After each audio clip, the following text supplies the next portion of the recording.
Beer, bourbon, and barbecue. Three of my favorite treats that have never been put together in one drink until today. And we're gonna do some experimenting with one of my favorite mixologists from Louisville, Kentucky, Stephen Dennison. What's going on, Stephen? Not too much. How we doing? Good to see you, man. We're going to try to incorporate, three elements that you wouldn't normally think go together, but actually are quite good friends. In fact, I believe we're designing this for an entire festival designed around just that: beer, bourbon, and barbecue. That's right. All slices of Americana. Let's get to work. The Jack Daniel's Honey Smokehouse. The honey, of course, we are looking for more of a sweeter style barbecue. We are trying to go for that honey water effect. We do like the idea of getting the smoke in there, because when you think of barbecue, you're thinking of smoke. And then, of course, we do like the fact that it is a Jack Daniel's product. It does come from a whiskey house, be it from Tennessee, and we're using it in Kentucky. Oh, hey, they're our brethren. Essentially, what we're doing is we're making a glorified honey water. We're going to take the barbecue sauce, we're going to add some hot water to it, stir it up, mix it, and then we're going to look at our consistency. If we've got too many solids in it, we're going to let it settle back down to the bottom, and then actually pour that honey water off. So we're checking for water solubility right here. This will be the base. It doesn't look like it's separating, so it is water soluble. Not really seeing many flecks of solids. Thanks, gentlemen. We're out of here. We'll see where we're at. Now, 90% when you're dealing with new cocktails, of course, is coming up with your right proportion. Okay, so we'll go 1 1/4 makers.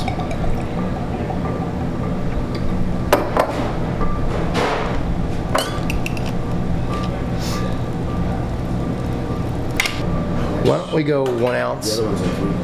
See what we got with 1 ounce of our honey water, our barbecue water, so to speak, which once again is a 1 to 1 ounce.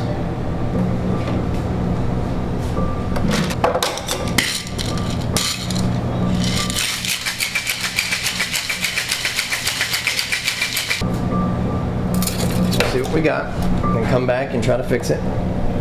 Because it never is right the first time. Now we've got a good color.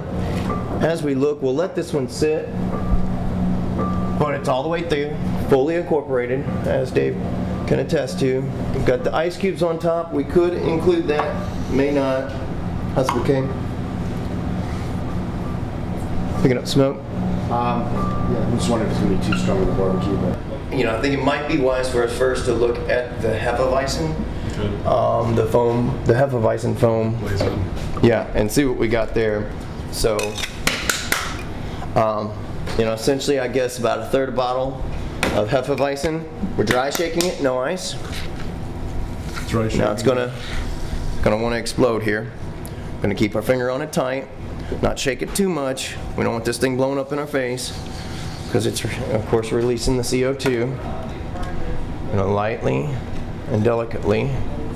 Now, even though I just shook it, when served, you could shake it. You could actually stir it with a whisk. It could be done in an ISI container. Once again, you just get a whole lot of foam, basically. Yeah. Essentially, all we're doing is making a foam, beer foam, Okay. To add an element. And it'll also kind of give you that kind of beer nose to it. And when it breaks down, it'll actually influence the drink itself. How stable is it going to be? 3 to 5 minutes, like most beer foams. I think if this thing sits on the bar, for a time, it will go away. Are beer foams used in other cocktails that you've made? One is called Baltimore Zoo. It's a version of a Long Island iced tea, and you top it with beer foam. Yeah. Because essentially it is a flavor profile. Really, when you think about it, when you're talking about beer, what are you talking about? Malt. You're talking about hops. You're talking about barley. Yep. When you get your head unwrapped around the whole concept of it being beer in a cocktail, and start thinking of it as a pure ingredient, and all of a sudden you're set free and you pretty much do what you want. When it's said and done, and you say, "Wow, just cocktail with a beer," and it works. How do's it? It's good. And then we do have the honey reserve, but that might be something to consider too. Actually, that's probably what we do need to consider. Yeah. I think you just, it's sitting right in front of us. I think we do it one more time. If we can do it with the orange squeeze, I think we might have our winner. Because the orange, once again, was one of the elements that we originally, considered that tie all of the ingredients together. When you think about Hefeweizen, orange is a perfect accompaniment. Honey and orange, very good friends. And orange always acts as a natural smoothing agent. Okay. Once again, 1 1/4 ounce maker's mark.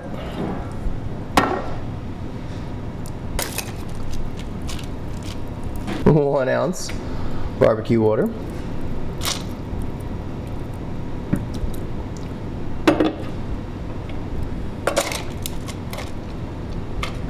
Ounce of the Evan Williams honey. Ooh, slow down, Tex. Scared I might be taking it too far, but a little bit under 1 ounce. Just be on the safe side. Yeah, we'll do it. Right here we've got slices, but it'll be an orange squeeze.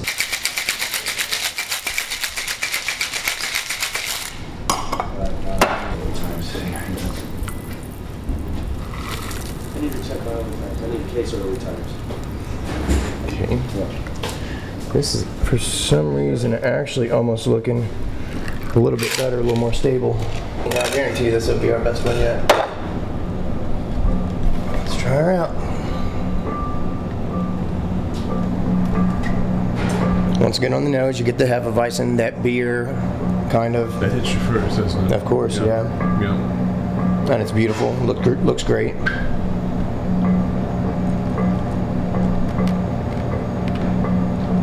There it is. I could drink a glass of that. Oh yeah. I think especially with barbecue. Yeah.